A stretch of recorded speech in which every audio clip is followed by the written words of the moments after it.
हुकूमत ने आज से कोरोना वैक्सीनेशन की नई मुहिम का आगाज कर दिया। मुहिम के दौरान 5 से 12 साल की उम्र के बच्चों को कोरोना वैक्सीन लगाई जाएगी। बात करते हैं नुमाइंदा दुनिया न्यूज़ एस्मा शौकत से, जो इस वक्त वफाकी वजीर सेहत कादिर पटेल के साथ मौजूद हैं। जी एस्मा, बताइएगा इस मुहिम के हवाले से। जी बिल्कुल, हमारे साथ वफाकी वज़ीर सेहत कादिर पटेल साहब मौजूद हैं। उनसे जानते हैं कि आज इस्लामाबाद में बच्चों की वैक्सीनेशन की मुहिम का आगाज़ कर दिया गया है।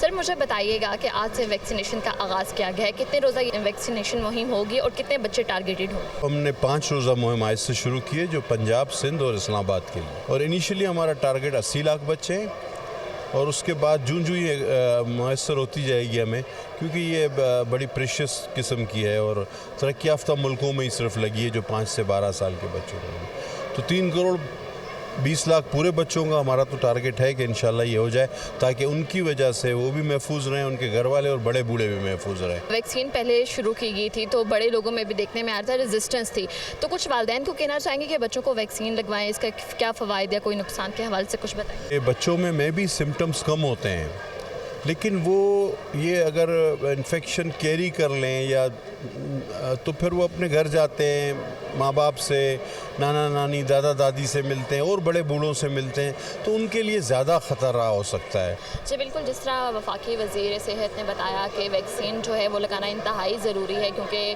बच्चों को कोरोना से इस वैक्सीन के ज़रिए ही बचाया जा सकता है। जी।